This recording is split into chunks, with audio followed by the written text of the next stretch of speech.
የክፍለ ሀገር ወንድና ከአዲስ አበባ ወንድ የክፍለ ሀገር ወንድ እንዴ they know how to treat women better obviously አዲስ አበባ ወንድ እሺ ለምን እንደዛ ነው እናንተ ደግሞ ኮሜንት ላይ እኮ በምን ወይ አራዳ ናቸው የአዲስ አበባ ከዚህ በፊት የክፍለ ሀገር እንዴት አድርገሽ ታውቂያለሽ አይ የከተማ ወንድ ለምን በቃ ብዙ እንትን የለውም የተደበቀ ነገር ምኑ ነው ያልተደበቀው ነገር ከተማ ሰው ማግባት ነው ያለው you have a girlfriend ለምንድን ነው እንደዛ ያልሽው what you mean ለምንድን ነው እንደዛ ያልሽው አሁን ሚስትህን you finna treat her do you think I'm a treater better no ዛሬ ከማጋኒ ከሜላት ጋር ሜላት oh shit ከአዲስ አበባ ወንድና ከክፍለ ሀገር ወንድ የአዲስ አበባ ወንድ ለምን እንደዛ ያልሽ ሁሉንም ነገር ያውቁታል ነገር so ከክፍለ ሀገር የሚመጣው ግን a lot of things ማስተማር ይጠበቅባል ከአዲስ አበባ ወንድና ከክፍለ ሀገር ወንድ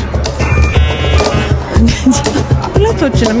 አዲስ አበባ ወንድ ወይም የክፍለ ሀገር ወንድ ማለት አልችልም ቻው ጥሩ ወንድ ይሁን የከተማ ልጅ ቢሆን እንደዚህ አይደል ኦብቪየስሊ የክፍለ ሀገር ልጅ ነኝ ግን ሙድ ያለው የከተማ ልጅ የክፍለ ሀገር ልጅም ኦብቪየስሊ ሙላውጥ የለውም ላንቺ የከተማ ለምን ያው የሰለጠነው እሺ የአዲስ አበባ ወንዶች አራዳ ናችሁ ተብላችኋል እንግዲህ ምንም ማድረግ አይቻልም